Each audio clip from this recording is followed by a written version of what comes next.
Hello students, मैं doctor Priyanka एक बार फिर से आज आप सबके सामने। बच्चों, आप सबको पता है हमने ग्लोबलाइजेशन का टॉपिक शुरू किया हुआ है, जिसके अंदर आज मेरी 4th वीडियो है, जिसमें मैंने बहुत ही इंपॉर्टेंट टॉपिक मल्टीनेशनल कॉरपोरेशन को आज चूज किया है। मल्टीनेशनल कॉरपोरेशंस कोई हमारे लिए नया टॉपिक नहीं है। Multinational corporation that is MNC बहुत ही कॉमन टॉपिक है, जो बहुत बार हमने पढ़ा भी होगा, बट ग्रेजुएशन के अंदर इसका आंसर लिखना अपने आप में एक चैलेंज है, क्योंकि इसके लिए आपको एक लॉन्ग क्वेश्चन आएगा और मल्टीनेशनल कॉर्पोरेशन में लिखने के लिए बहुत कुछ है। तो let's start with the topic without wasting any time. Multinational corporation, सबसे पहले what do you mean by multinational corporation, इसका मतलब समझते हैं।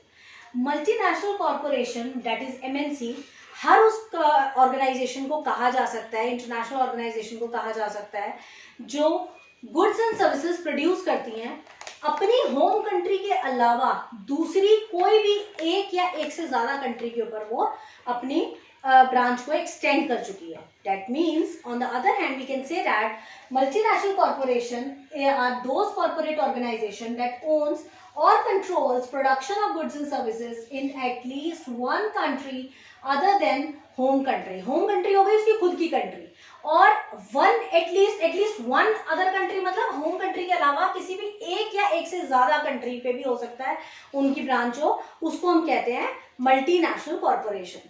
बच्चों, मल्टीनेशनल कॉर्पोरेशन को हम ट्रांसनेशनल कॉर्पोरेशन के नाम से भी जानते हैं।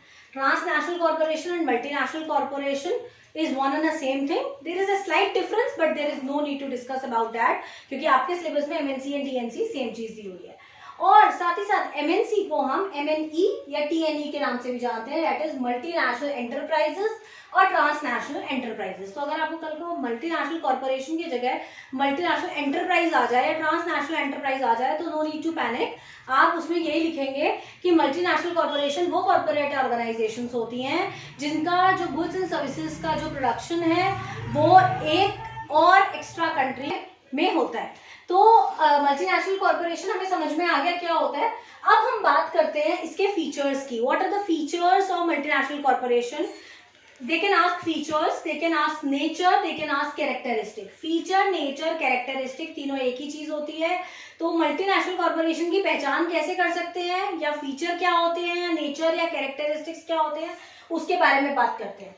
सबसे पहले दे एस्टैब्लिश ए सब्सिडरी ब्रांच या ब्रांचेस। मल्टीनेशनल कॉर्पोरेशन की सबसे पहली पहचान क्या होती है कि अपनी कंट्री में हेड ऑफिस होने के अलावा ये अपनी ब्रांचेस किसी और कंट्रीज में भी एक्सटेंड करते हैं। जैसे पेड़ की ब्रांचेस निकलती हैं, उसी तरीके से मल्टीनेशनल कॉर्पोरेशन की भी ब्रांचेस निकलती हैं, अलग अलग कंट्रीज में उनकी ब्रांचेस होती हैं, तो उसको एक मल्टीनेशनल कॉर्पोरेशन कहा जाता है। सेकेंड फीचर है इसका डिसीजन बाय पेरेंट ऑर्गेनाइजेशन। इसका जो डिसीजन होता है वो हमेशा इसका हेड ऑफिस जहां पर होता है, जिस कंट्री का में इसका हेड ऑफिस है या जहां से इसकी ब्रांचेस आई हैं वहीं पर लिया जाता है। सपोज कोई भी एक कंपनी है, वो किसी पर्टिकुलर कंट्री की है, तो उसी कंट्री में उसके डिसीजन लिए जाएंगे। छोटे मोटे डिसीजन जहां पर ब्रांचेस वहां लिए जाएंगे, बट जो मेजर डिसीजन होगा वो उसके हेडक्वार्टर्स में ही लिया जाएगा, जहां पर मेजर उसकी ऑफिस होती है। Third is their aim is just to earn profit. इनका एक ही सोल एम होता है, मल्टीनेशनल कॉर्पोरेशन का ओनली वन सोल एम होता है, just to earn profit. They only want to earn profit, nothing else. They are not working for any welfare, they are not working for anything else, they are just working for profit. इनका कोई M नहीं होता, ये सिर्फ profit कमाने के लिए आते हैं। उनको कोई लेना देना नहीं है, कहीं पर बेरोजगारी हो रही है, कहीं पर काम मिल रहा है नहीं मिल रहा लोगों को, देश की डेवलपमेंट हो रही है, पोल्यूशन हो रहा है, नथिंग। उनको सिर्फ अपने प्रॉफिट कमाने से ही मतलब है। Next is strong technological background and competitiveness. They have very strong technological background, क्योंकि जब एक कंपनी में इतनी उनके अंदर हिम्मत है कि वो दूसरी कंट्रीज में जाके ब्रांच एक्सटेंड कर रहे हैं, that means they have a very strong technical background.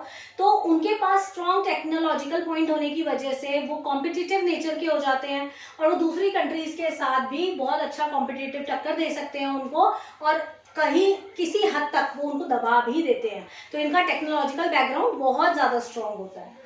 Next is monopoly control. इनका कंट्रोल काफी मोनोपोली वाला होता है। अब आपको पहले मोनोपोली का मतलब समझाते हैं। मोनोपोली का मतलब होता है जब कोई किसी के ऊपर डोमिनेंस करता है, जब बहुत सारी चीजें उनमें से एक डोमिनेंट करता है, उसको कहते हैं मोनोपोली। तो ये कई सारी कंपनीज के बीच में मोनोपोलिस्ट कंट्रोल रखती है अपना, क्योंकि इनके पास टेक्नोलॉजिकल बैकग्राउंड स्ट्रॉन्ग है, इनके पास इन्वेस्टमेंट करने के लिए पैसा है, इनके पास हर चीज है। तो इनका जो कंट्रोल है वो काफी मोनोपोलिस्ट वाला रहता है। इसके एग्जांपल्स कुछ अगर हम बात करें तो रिबॉक, सोनी, रेनबैक्सी, मैकडीज, ये सारे आपकी मल्टीनेशनल कॉर्पोरेशंस में ही आती हैं। तो इस वजह से कोई भी ऐसी कंपनी जिसका अपनी कंट्री को छोड़ के दूसरी किसी और कंट्री या कंट्रीज के अंदर उसके ब्रांचेस हों, उसको हम मल्टीनेशनल कॉर्पोरेशन के नाम से जानते हैं। ये बात शायद आपको समझ आ गई होगी, फीचर्स भी आपको समझ आ गए होंगे, साथ में एग्जाम्पल्स भी आपको समझ आ गए होंगे। अब देखिए, अगर कोई ऑर्गेनाइजेशन है तो उसके होने के फायदे भी होंगे और नुकसान भी होंगे। There are always two sides of a coin. अगर हम दोनों उसके पहलू देखें तो उसके मल्टीनेशनल कॉर्पोरेशन के फायदे भी होते हैं और उसके नुकसान भी होते हैं। बात करते हैं पहले हम फायदों की, कि फायदे क्या है हम एक मल्टीनेशनल कॉर्पोरेशन के। सबसे पहला फायदा होता है इनफ्लो ऑफ कैपिटल। अब हम ये फायदे किसकी बात कर रहे हैं? ये हम उनकी बात कर रहे हैं जिनकी कंट्री में ब्रांचेस है मल्टीनेशनल कॉर्पोरेशन की। तो सबसे पहला बेनिफिट उनको क्या मिलता है? Inflow of capital. आज अगर मेरी कंट्री के अंदर किसी दूसरी कंट्री की मल्टीनेशनल कॉर्पोरेशन सेटल हुई है, तो वो जब हमारे देश में काम करेगी तो उसकी वजह से मेरे देश में पैसा आएगा, क्योंकि they will invest their money. तो जिससे फॉरेन डायरेक्ट इन्वेस्टमेंट बढ़ता है, जिससे एफडीआई बढ़ता है। तो एफडीआई के बढ़ने से हमेशा हमारे देश के रिजर्व जो होते हैं वो बढ़ते हैं, फॉरेन करेंसी बढ़ती है, हमारे देश का जो रिजर्व मनी है वो बढ़ता है, जिससे काफी देश की डेवलपमेंट होती है। तो inflow of capital. Second is reduce का dependence on grants. Obviously grants के ऊपर की डिपेंडेंस कम हो जाएगी कंट्री की। आज अगर मेरा रिजर्व बढ़ेगा, अगर मेरे पास सेविंग ज्यादा होंगी, तो मुझे किसी से उधार लेने की जरूरत नहीं पड़ेगी। ये बिल्कुल ऐसे है जैसे अगर आज मेरे पास अगर ग्रांट्स हैं, आज मेरे पास अगर पैसा है तो मुझे किसी से मांगना नहीं पड़ेगा ना। तो ऐसे अगर मेरे आरबीआई के पास, मेरे वर्ल्ड बैंक के पास अगर आज पैसा आ जाएगा, एफडीआई आ जाएगी, तो उनको ग्रांट्स मांगने की जरूरत क्या है वर्ल्ड बैंक से? उनको नहीं चाहिए ग्रांट्स। तो इस वजह से हमारी डिपेंडेंस भी कम हो जाती है दूसरी कंट्रीज के ऊपर। Third is employment. एम्प्लॉयमेंट तो डेफिनेटली जनरेट होता ही होता है। अगर कोई मल्टीनेशनल कॉर्पोरेशन इंडिया में आके सेटल हो रही है तो इंडिया में के लोगों को रोजगार भी तो मिलेगा, because they need labours, they need workers, they need other people. तो उनको हर चीज के लिए काम करने के लिए लोग चाहिए। तो इससे इनका एम्प्लॉयमेंट जनरेशन तो कंट्री का होता है, जो हमारी कंट्री है जहां पर एमएनसी आई है। Fourth is improve tourism. Tourism बढ़ता है इससे। टूरिज्म कैसे बढ़ता है? टूरिज्म का मतलब देशों में लोगों का आना जाना। ऑब्वियसली जब उनकी कंपनी हमारे देश में है तो उधर के लोग इधर भी आएंगे, इधर के लोग उधर भी जाएंगे, सामान उधर का इधर आ रहा है, इधर का उधर जा रहा है। तो डेफिनेटली टूरिज्म सेक्टर को बढ़ावा मिलता है, क्योंकि काफी चीजें आउटसोर्स की जाती हैं। आउटसोर्स करना मतलब जब हम बाहर से कोई चीज मंगाते हैं कोई चीज की प्रोडक्शन के लिए, तो इसीलिए टूरिज्म सेक्टर को भी बढ़ावा मिलता है। उसके बाद इंफ्रास्ट्रक्चर भी इम्प्रूव होता है। इंफ्रास्ट्रक्चर इम्प्रूव होने का क्या पॉइंट है यहाँ पर? देखिए, जब भी कोई कंपनी सेटअप होती है तो उससे कई चीजों की इनडायरेक्ट डिमांड क्रिएट होती है। सपोज अगर कोई जूतों की कंपनी यहाँ पर स्टार्ट हो रही है, या कोई ऐसी रिबॉक की, सपोज रिबॉक की ब्रांचेस बन रही यहाँ पर, तो उनको लेबर्स की डिमांड उठेगी, उनको हो सकता है शूज सोल की डिमांड उठे, उनको कोई ग्लू की डिमांड उठे, या और भी 10 चीजों की डिमांड उठे, प्लास्टिक की डिमांड उठे, कलर की डिमांड उठे। तो उससे देश का इंफ्रास्ट्रक्चर डेवलप होता है। तो डेफिनेटली किसी भी एमएनसी की एक्सटेंड होने की वजह से जिन जिन कंट्रीज में एक्सटेंड हुई है वहां का इंफ्रास्ट्रक्चर डेवलप होगा। Next is to maintain minimum quality standard. Minimum quality standard maintain करने का यहाँ पर ये मतलब है कि एमएनसी जो होती है वो अपने आप में एक बहुत ही फेमस और बहुत ही रेप्यूटेटेड फर्म होती है, तो उनको अपना एक मिनिमम क्वालिटी स्टैंडर्ड मेंटेन करना पड़ता है। आज अगर आप एक रिबॉक के शू के ऊपर विश्वास करते हैं, किस लिए विश्वास करते हैं? क्योंकि आप उसकी क्वालिटी के ऊपर ट्रस्ट करते हैं। आपको पता है कि वो ब्रांड जो होगा वो अपनी क्वालिटी के साथ कॉम्प्रोमाइज नहीं करेगा। ऐसे ही अगर हम सोनी के ऊपर जाते हैं या हम रेनबैक्सी के ऊपर जाते हैं, रेनबैक्सी की मेडिसिन कोई भी आंख बंद करके विश्वास कर लेता है उसके ऊपर। क्यों कर लेता है? क्योंकि हमें पता है ये ऑथराइज्ड ब्रांड है, ये एक रेप्यूटेटेड ब्रांड है। तो उसके ऊपर हर कोई विश्वास कर लेता है आंख बंद करके। तो इसीलिए क्यों क्यों कर लेता है, क्योंकि वो अपना एक मिनिमम स्टैंडर्ड मेंटेन करते हैं, वो अपनी क्वालिटी के साथ कॉम्प्रोमाइज नहीं करते। अगर इन केस उनको कहीं किसी से ऐसा लगता है कि हमारी क्वालिटी खराब कर रहा है तो वहीं उसको हटा देते हैं अपने काम से। तो इस वजह से दीज आर ट्रस्टेड ब्रांड्स। तो ये तो हो गए इसके कुछ advantages, 6 advantages are more than sufficient for your exam. Now moving on to the disadvantages point. Disadvantages देखिए, हर किसी के जिसके फायदे हैं उसके नुकसान तो होंगे ही होंगे। तो एमएनसी के इतने फायदे तो हैं, अब इसके नुकसान भी देख लेते हैं। सबसे पहला नुकसान है environmental degradation. Very obvious, environmental degradation का यहाँ पर मतलब है कि जब उनका एम सिर्फ प्रॉफिट कमाना है तो उस प्रॉफिट को कमाने के पीछे वो आसपास का एनवायरमेंट अगर खराब भी हो जाए तो उनको कोई फर्क नहीं पड़ता। इसी वजह से ज्यादातर हमेशा याद रखिएगा और नोटिस भी कीजिएगा कि एमएनसी मोस्टली डेवलपिंग कंट्रीज में हमेशा सेटअप होती है। क्यों? क्योंकि डेवलपिंग कंट्रीज के जो नॉर्म्स होते हैं वो बहुत ही लीनियंट होते हैं। वहाँ की सरकारें आपके ऊपर ज्यादा बैन्स नहीं लगाती, ज्यादा रिस्ट्रिक्शंस नहीं लगाती, बिकॉज उनको भी आपसे बेनिफिट है, तो वो आपको ज्यादा कुछ मना नहीं करेंगे किसी चीज के लिए। सो अगर आप उनका इन्वायरमेंट खराब भी कर रहे हैं, पोल्यूट भी कर रहे हैं, तो वो आपको हार्डली कुछ कहेंगे। तो इस वजह से अब जैसे इंडिया जैसी कंट्री है, हमें एफडीआई चाहिए, तो हम एमएनसीज को कभी मना नहीं करेंगे अपने देश में आके काम करने के लिए। तो उसके लिए हमारा एनवायरमेंट खराब हो रहा है, कुछ भी हो रहा है, हमारी सरकार कुछ नहीं कहती, उनको ज्यादा से ज्यादा होगा तो छोटा मोटा फाइन लगा देगी और इससे ज्यादा कुछ नहीं। तो एनवायरमेंटल डिग्रेडेशन तो डेफिनेटली होता है किसी भी एमएनसी के बनने की वजह से।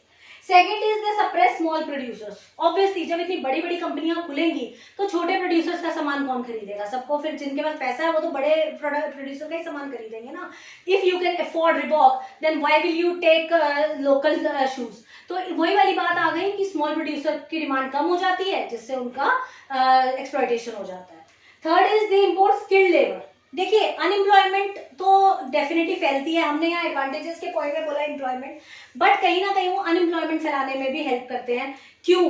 क्योंकि ये ज्यादातर आउटसोर्स करने में विश्वास रखते हैं, ये बाहर से स्किल्ड लेबर को बुलाना ज्यादा प्रेफर करते हैं रेदर देन अनस्किल्ड लेबर को डेवलपिंग कंट्री से उठाने में। क्योंकि जितनी मेहनत ये उनके साथ करेंगे उससे ज्यादा बेटर आउटपुट इनको वो लोग दे देंगे जो स्किल्ड लेबर इनकी अपनी कंट्री से आया हुआ है। तो इस वजह से उसकी वजह से भी बेरोजगारी क्रिएट होती है।